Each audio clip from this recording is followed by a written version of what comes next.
नमस्ते बच्चों, मैं पिंकी गांधी फ्रॉम लयाल पब्लिक स्कूल। आज की कक्षा में मैं आपको करवाऊंगी पाठ 4 शब्द और वाक्य। कल मैंने आपको करवाया था पाठ 3 मात्राएं। मात्राओं में हमने क्या सीखा था कि स्वर और व्यंजन को आपस में जोड़ने के लिए जो चिन्हों का प्रयोग किया जाता है उसी को हम मात्रा कहते हैं। मात्रा से हम क्या सीखते हैं? शब्द बनाना सीखते हैं। किसी भी शब्द में जब हम मात्राओं का सही प्रयोग करेंगे तो क्या बन जाएगा? शब्द बन जाएगा। आज के चैप्टर में हम क्या सीखेंगे? शब्द और वाक्य बनाना। सबसे पहले तो देखो, अगर हम आपस में बातचीत करते हैं, आपको तो पता भी नहीं होगा कि जो भी हम शब्द बोल रहे हैं उसमें कौन कौन सी मात्राएं कहाँ कहाँ पे लग रही है, क्या वो सही है या क्या वो नहीं है। अगर हम हिंदी का दोहरान, मात्राओं का दोहरान अच्छे से करेंगे ना तो हमको शब्द बनाने आ जाएंगे। और अगर हम सही शब्दों को बनाएंगे तो फिर हम क्या करेंगे? एक पूरा वाक्य, पूरा सेंटेंस बोल पाएंगे। तो उससे क्या बन जाएगा? वाक्य बन जाएगा। जैसे देखो, हम यहाँ पे शुरू कर रहे हैं शब्द। अब शब्द किसे कहते हैं? जैसे घ प्लस र, ये बन गया घर, है ना। और इसका अर्थ भी निकलता है, जहां हम रहते हैं उसको हम क्या बोलते हैं? घर बोलते हैं। यदि हम घ प्लस र के स्थान पर लिखते र प्लस घ, रग, रग बन जाएगा ना, तो इसका कोई अर्थ नहीं निकलेगा। तो ये क्या नहीं कहलाएगा? शब्द नहीं कहलाएगा।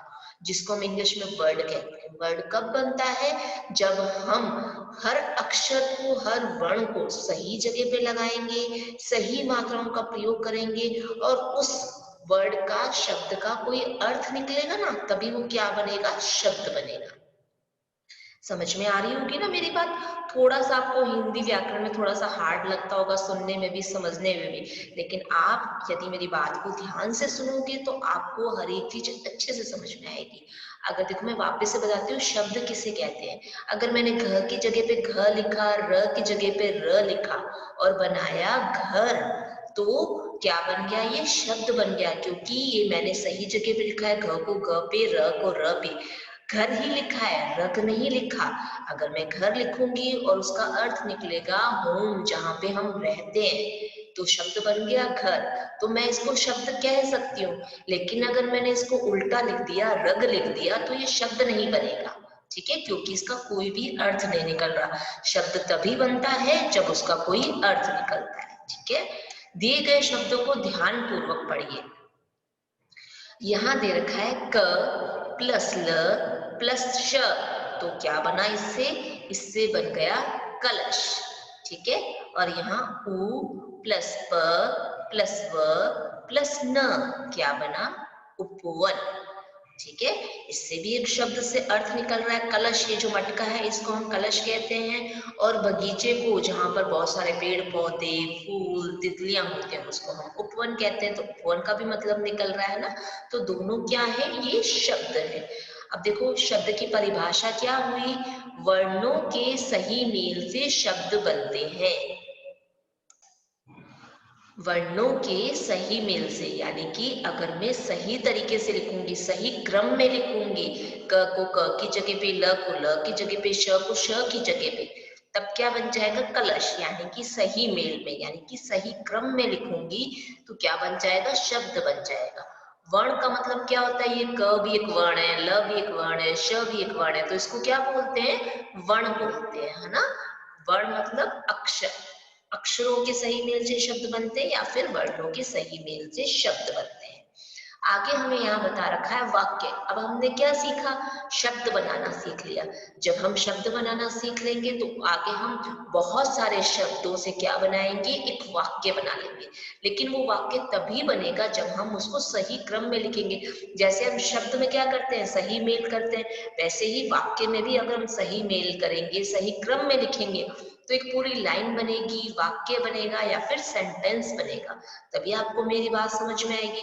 अगर मैं उल्टे सीधे शब्द बोलूं और आपको मेरी बात का क्या होगा? मतलब भी पता नहीं चलेगा। जैसे देखो, दिया गया है, नीचे दिए गए वाक्य को पढ़िए। नानी कहानी सुनाती है। यदि हम कहें कि सुनाती है नानी कहानी, तो यह वाक्य सही नहीं होगा, क्योंकि शब्दों का मेल सही नहीं है। कैसे लिखा है मैंने? सुनाती है नानी कहानी, गलत है ना ये। मैंने उल्टे सीधे शब्द लिख दिए। अगर मैं इसको सीधा करके लिखूं कि नानी कहानी सुनाती है, तो आपको मेरी बात समझ में आएगी। ऐसे में अगर उल्टा सीधा बोलूंगी तो ये क्या नहीं बनेंगे? वाक्य नहीं बनेंगे। ठीक है, आगे बढ़ते हैं हम अगले पेज पर। अगले पेज पर हमें देखो दे रखा है कि शब्दों के सही मेल से क्या बन जाते हैं, वाक्य बन जाते हैं। समझ में आ गया ना? अगर हम क्या करेंगे, वर्णों का सही मेल करेंगे तब क्या बनेंगे, शब्द बनेंगे। क ख ग जो भी हम शब्द बनाने में काम में लेते हैं तो वो कहलाते हैं वर्ण। अगर हम वर्णों का सही मेल करेंगे तो शब्द बनेंगे, और शब्दों का सही मेल करेंगे तो क्या बनेगा, वाक्य बनेगा। परिभाषा में सिर्फ एक एक शब्द का अंतर है। अगर हमें शब्द लिखना है तो हम लिखेंगे वर्णों का सही मेल, और अगर हमें वाक्य लिखना है तो हम लिखेंगे शब्दों के सही मेल से वाक्य बनते हैं। अब देखो दिए गए वाक्य को ध्यान से पढ़िए। यहाँ पे देखो लिख रखा है सड़क प्लस पर प्लस मत प्लस चल, तो हम इसको मिलाकर एक वाक्य बनाएंगे। क्या बनेगा, सड़क पर मत चल। ऐसे ही अगला वाक्य है सूरज प्लस निकल प्लस आया, तो हम इसका एक वाक्य बनाएंगे। क्या बनेगा, सूरज निकल आया। ठीक है, आगे बढ़ते हैं हम अगले पेज पर। देखो अगले पेज पर हमें क्या दिया हुआ है, यहाँ पे हमें बुक एक्सरसाइज का पार्ट दिया हुआ है। ठीक है, इसको मैं आपको बुक एक्सरसाइज से करवाती हूँ।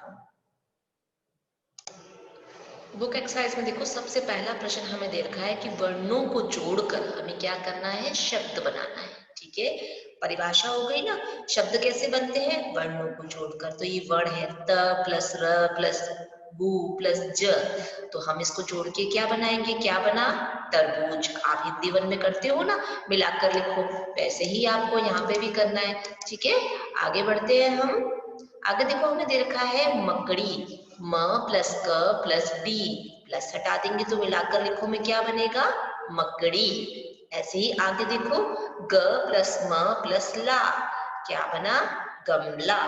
ठीक है, ये हमने क्या किया है, वर्णों को मिलाकर शब्द बनाए हैं। ये क्या है, वर्ण है, हम इसको मिलाकर क्या बना रहे हैं, शब्द बना रहे हैं। ठीक है, आगे बढ़ते हैं। चित्रों को शब्दों से मिलान करना है। यहाँ पे हमें चित्र दे दिए, इसको हमें क्या करना है, शब्दों से मिलान करना है। अब ये क्या दे रखा है, किसका चित्र है, ये है तकिया। तकिया को शब्द से मिलान कर दिया। और ये क्या है, फूल, कमल का फूल, तो हम क्या करेंगे, कमल से मिलान कर देंगे। आगे ये किसका चित्र है, ये है शेर का चित्र, हमने इसको शेर से मिलान कर दिया। उसके बाद ये किसका चित्र है, ये है झूला। ठीक है, हमने झूला को मिलान कर दिया। आगे देखो हमें दे रखा है, कुछ हमें बुक एक्सरसाइज का और भी पार्ट दे रखा है जिसको हम कॉपी पार्ट में कर लेंगे। ठीक है, आगे दे रखा है वर्णों को जोड़कर शब्द बनाने, जो मैंने आपको अभी करवाए हैं। घ प्लस र क्या बना, घर। क प्लस ल प्लस श क्या बना, कलश। ऐसे ही आगे देखो उ प्लस प प्लस व प्लस न क्या बना, उपवन। ऐसे ही क प्लस ट प्लस ह प्लस ल क्या बना, कटहल। आगे देखो ग प्लस म प्लस ला क्या बना, गमला। ऐसे ही आगे म प्लस क प्लस ड़ी क्या बनी, मकड़ी। त प्लस र प्लस बू प्लस च क्या बना, तरबूज। ठीक है, ये हमने क्या किया है, वर्णों को जोड़कर शब्द बनाए हैं। ठीक है, अब हम क्या करेंगे, शब्दों को जोड़कर वाक्य बनाएंगे। जैसे घर प्लस चल, घर प्लस चल, तो क्या बन जाएगा, क्या बन जाएगा, घर चल। ऐसे ही सड़क प्लस पर प्लस मत प्लस चल क्या बना, सड़क पर मत चल। 3 नंबर पे देखा है सूरज प्लस निकल प्लस आया, क्या वाक्य बनेगा, सूरज निकल आया। ठीक है, आगे दे रखा है बरसात प्लस आ प्लस गई, क्या वाक्य बना, ये बरसात आ गई। लास्ट हमें दे रखा है भालू प्लस नाच प्लस दिखा, क्या बना, भालू नाच दिखा। समझ में आया बच्चों चैप्टर? एक बार फिर से देखो, हमने इस चैप्टर में क्या सीखा है, शब्द बनाना और वाक्य बनाना। शब्द कैसे बनते हैं, वर्णों से, अक्षरों से, जो क ख ग घ होते हैं ना, उससे हम क्या करते हैं, शब्द बनाते हैं। तो आप क्या लिखोगे, शब्द वर्णों के सही मेल से क्या बनते हैं, शब्द बनते हैं। और जब हमें शब्द बनाना आ जाएगा तो हम क्या बनाएंगे आगे, सेंटेंस, वाक्य बनाएंगे। तो शब्दों के सही मेल से क्या बनते हैं, वाक्य बन जाते हैं। क्लियर है ना? आशा करती हूँ आपको ये अध्याय अच्छी तरह से समझ में आया होगा, है ना? आप क्या करोगे, एक बार फिर से इस अध्याय को पढ़ोगे, इसकी बुक एक्सरसाइज को करोगे, बहुत आसान सा है सब कुछ। और आपको क्या करना है, अपनी कॉपी में neat and green note down करना है और अपने अपने सब्जेक्टिव टीचर्स के पास इसको सेंड करना है। आज की मैं मेरी कक्षा यहीं समाप्त कर रही हूँ। धन्यवाद।